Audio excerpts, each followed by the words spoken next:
Canadian folklore, invented 14,000 years ago when the first inhabitants of North America crossed the Bering Strait and said, you know what, let's call it a road trip at 13,000 kilometers and just park her right here. So they set up shop and started doing what everyone does when they're stuck with no internet for thousands of years. Tell stories. Before we really get into today's topic, you may notice something's a little different about my setup here.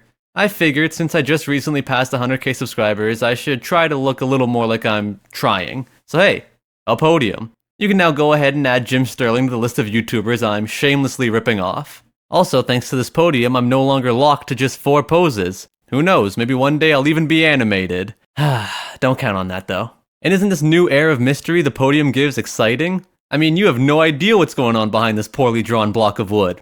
For instance, what are these? My legs, or 2 comically long, thin penises? Who can say? What about these? Or these? Or these? Am I an alien, or is there a human centipede type beat going on back here? You'll never know. In all seriousness, I think it looks alright, if not a little barren. It needs something on the front, doesn't it? Something relevant to our topic. How about this? Yeah, perfect. Now, we're finally ready to talk about the fairy tales of my homeland. Canadian folklore draws its origins from a wide variety of people. Indigenous populations who first walked on water to get here, the Vikings who landed in a cold, desolate hellscape, and they loved how much it reminded them of home, they decided to stay for a while. And a whole bunch of others, from the English to the not English, the French, Eastern Europeans, Asians, any shade of brown, and so on. What I'm saying is, if you measure strength in terms of diversity, Canada is like the Brian Shaw of countries. If you measure strength in terms of strength, however, Canada's more like, Brian May.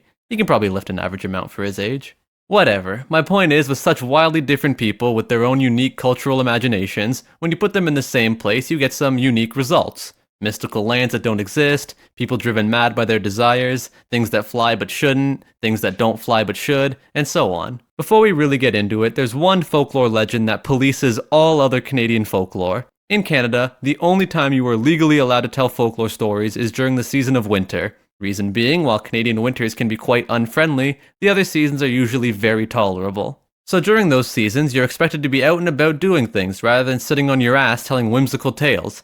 If you are caught telling folklore stories in any season other than winter, a big man lizard will come to your home and drain you of all your blood. Imagine Scarlet from Mortal Kombat, but she's reptile. According to Sundar Pichai, winter ends March 20th, so we're safe. Just cutting it a bit close.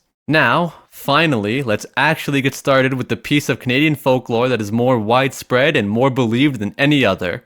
The province of Nova Scotia. The setting of one of the greatest works of fiction to grace a television screen. The mythological birthplace of hockey, Alexander Keith's The Concept of Time Zones, and meteorology. It's Canada's equivalent of Wyoming or Finland. To find the reason why the myth of Nova Scotia exists, you need only look at the demographics of the actual maritime provinces. Most people in these places are of either Scottish or Irish descent, and what do the Scottish and Irish want more than anything? That's right, for the English to fuck off and leave them alone. So when news reached the British Isles of a brave new world across the pond, the Scottish and Irish began scheming their great escape. They began sending settlers to these maritime provinces while England was busy exploring Hudson Bay, trying to find animals whose tails would make good additions to their hats. After their hat collecting expedition finished, they met up with the others to discuss their findings. Scotland took charge, telling them about the 3 new settlements that contained little more than snow and fish, before regaling them with tales of a wondrous land filled to the brim with pirate gold, alcohol, comedy, and good hockey players. So what did you call this new land? We called it, Nova Scotia. Nova Scotia, that's what it's called, Nova Scotia. New Scotland, huh? A little uninspired. And if this place is truly so wonderful, it can't be anything like old Scotland. Am I right? Ha-ha! So who was the captain of the expedition that discovered this great land? Hector. Okay, and the name of the captain's ship? Hector. I mean, come on. The ship that took the first Scottish settlers to Nova Scotia was named Hector? Just Hector. That's not a boat's name. I can't believe the English fell for this. After this exchange, the English were eager to see this new land, so Scotland directed them to go to Moncton, New Brunswick, and then told them to head southeast, and just keep going until you find Nova Scotia. According to legend, the English landed in Morocco and still haven't found their way back to express their disdain. If you go to New Brunswick today, off the coast of the province, they've built a giant bridge that doesn't actually go anywhere. It just disappears into the horizon. Its only purpose being to keep up appearances that Nova Scotia is actually out there somewhere. The lesson to take from this story is that if anyone ever tells you they live in Nova Scotia, ask them what their background is. If it's Scottish or Irish, I guarantee they're trying to deceive you, and if not, they're just fucking with you to get a laugh. In the real maritime provinces, there is a prominent myth surrounding the legend of St. John, a man so great 2 provinces wanted to name a city after him. Personally, I would say Newfoundland is more of a claim to using his name for a city, as the real man whom the legend is based on, John MacGregor, was an Irish-born Newfie statesman who led the way for Newfoundland's short-lived independence from Canada. During the day, he was a mild-mannered, interestingly accented politician, but at night, after he drove a few shots of screech into him, he became Captain Newfoundland, defender of the Newfie people, and symbol of what it means to be a Newfoundlander. Captain Newfoundland is the spirit of Newfoundland. He lives in the hearts of all of us. His ancestors came from beyond the stars and settled on the great continent of Atlantis. Today, only the tip of Atlantis survives, and Captain Newfoundland watches over the island to protect and advance the race of man in the old world and the new. The captain has power to assume any form. He reads minds and speaks mentally. He travels through different dimensions and different times. Captain Newfoundland represents the best in every one of us. He knows the oneness and teaches wisdom. Okay, we're done talking about the Maritimes. We're moving inwards towards the mainland. On to Quebec, whose provincial law is just a fancy way of enforcing rules. They utilize this strategy of rule setting due to the naturally rebellious nature of the French. So if they disguise the rules as stories, then maybe they can postpone the calls for a guillotine by a couple of decades. Take, for instance, the story of the flying canoe. A solo canoe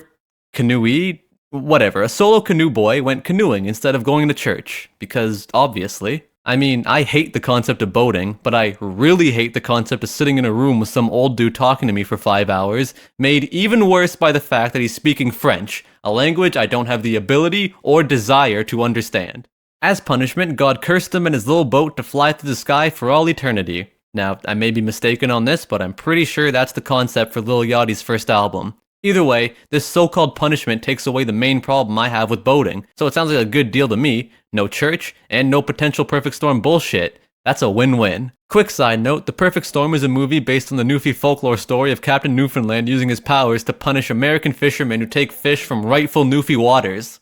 The moral of the canoe story is to go to church. And even with Ice Cube reinforcing this in 2006, we still lose countless youth to rogue flying canoes every year. There's also the myth of this name. He's a guy who wears a hockey mask and carries around a burlap sack and uses one of those grippy things old people use to reach high places in order to kidnap children who stayed out after 7 p.m. Moral of that story is to get home on time. There's also the traditional Quebecer method of finding a mate. Look up at the night sky, count 9 stars, then do this 8 more nights in a row, and on that last night, using the last star to determine your direction, start traveling that way, and the first person you see is your soulmate. I don't think there's any moral here, it just proves the effectiveness of using stars to determine everything and anything about your life. If you drop your hairbrush, your significant other will leave you. Moral of that story, don't drop shit. It just goes on and on like this and shit, how's this gonna work if I'm not animated? Oh, well, okay. Hello? Hey, I'm looking for Misinformed. I have this written warning asking them to quickly wrap up the folktale telling. Oh yeah, sure, she's just down the hall. Second door on your right. Thanks, man. No problem. Alright, moving on. We're just gonna roll the rest of the mainland together into one big category because this script is already pretty long and I'm tired of writing it. What we'll go through first are things I don't really understand, like totem poles. I'm not sure there's much lore behind the totem poles themselves because from what I gather, each pole is meant to tell its own story or have its own message, essentially making them a 3D version of telling stories with images. If hieroglyphs are equivalent to Street Fighter, then totems are equivalent to Tekken, clearly making the totems inherently superior. Then you've got Inuksuks, which are totem poles made out of stone instead of wood, which you're more likely to find the more north you go, because as permafrost goes up, trees tend to go down. Like most mythologies, Canadians have tales that serve as warnings against being consumed by your emotions and desires. People who succumb to their greed, and often literal hunger, become tall, golem-like creatures in a decent game, and its shitty prequel. People who succumb to their lust, which when combined with bitter loneliness, turns them into a ferociously antisocial incel. There's also people who succumb to their lust, but they manage to find a way to express it in a positive, professional manner. The legends of these people is where Canada gets its deep pornographic history from, and inspired the creation of Pornhub. Two of the most well-known are Big Joe Muffraw, they call him Muffraw because he leaves...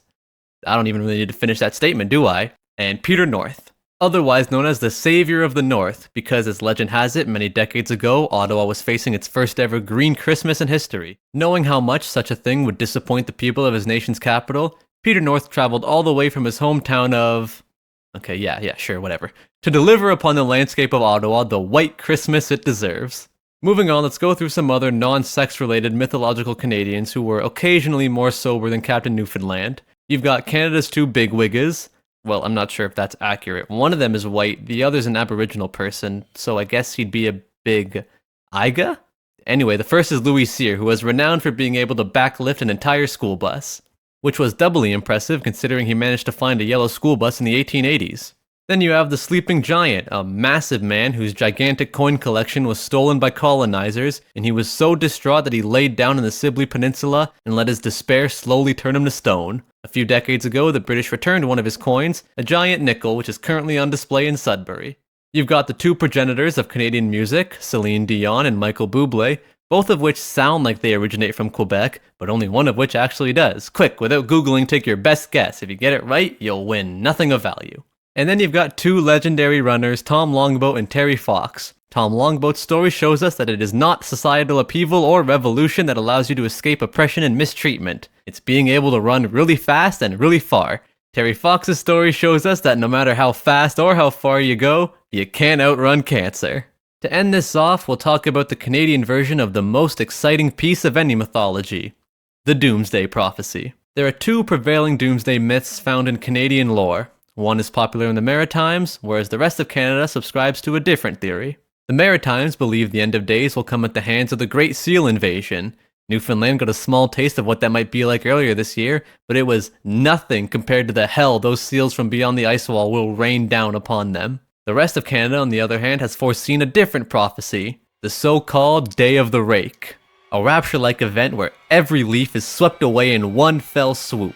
What form this so-called rake will take is unknown, but it will strike with great efficiency, without warning and without prejudice, killing any and all residing inside of Canada on the day the rake arrives, wiping out all life as we know it from the Great White North. Also, ketchup chips are the mythological snack of choice for Canadians. No one's quite sure where they come from, they just sort of appear in our houses every now and then. Personally, I chalk it up to being another blessing from Lil B. Thank you, based God! And now a word from some of my patrons. Cultural lore is amazing and should be preserved. We should do more to popularize other countries' stories like I thought we were doing since Moana came out. That was nice for a good second. Shit, colonization really fucked the other stories passed down for generations that are now mostly unknown, because their origins are everything other than white. Anyhow, were it not for the grace of Lil B, we would have never gotten to experience any of life's greatest of gifts. Thank you, based God! In mat lax kalois ladi kunalt lat sotsoan. Gorillaz is the best band in the world, their best song is Sleeping Powder, alternative opinions are heresy. Smiggy Balls Forever 911 says, Trailer Park Boys is a documentary on the average Canadian lifestyle, fucking fight me on this. Why is everyone acting like cancer is hard? I'm already on stage 4. Canadians are really just the better version of Americans. Okay, for clarification, Mickey, Minnie, and Mortimer are mice, Donald, Daisy, and the majority of the Disney afternoon are ducks, Pete and PJ are cats, Figaro is an actual cat, Goofy, Max, and a whole bunch of others from the Goof Troop are dogs, Pluto is an actual dog, Cleo is a fish, Jose is a parrot, Panchito is a rooster, Clara Cluck is a hen, Clarabelle is a cow, and Horace is a horse.